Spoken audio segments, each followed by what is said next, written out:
आज मैं शिया हज़रात से एक सवाल करता हूं और आपने मेरे ये सवाल शिया हज़रात तक सोशल मीडिया के ज़रिए पहुंचाना है। सवाल मेरा ये है कि आप मुहर्रम के महीने में खुसूसन 9-10 मुहर्रम को आप मातम करते हैं, आप अपने आप को छुरियों से मारते हैं, आप अपने आप को जंजीरों से मारते हैं और आप इसको इबादत समझते हैं। हालांकि इस वक्त पूरी दुनिया के शिया हज़रात, चाहे वो पाकिस्तान के हो, चाहे वो ईरान के हो, चाहे वो दुनिया के किसी भी कोने से उनका ताल्लुक़ हो, वो सब इमाम खुमैनी को तस्लीम करते हैं और इमाम खुमैनी को वो फॉलो करते हैं और इमाम खुमैनी के फतावा पर वो अमल करते हैं। और इमाम खुमैनी का फतवा ये है कि इस तरीके से मातम करना जिससे आपके बदन को नुकसान हो, जिससे आपके जिस्म को नुकसान हो, तो ये हराम है और नाजायज़ है।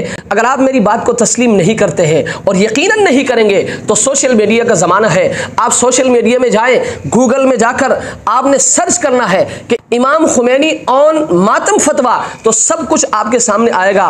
तो मेरा आपसे सवाल ये है कि मैं आपकी बात को मानूं या आपके इमाम की बात को मानूं।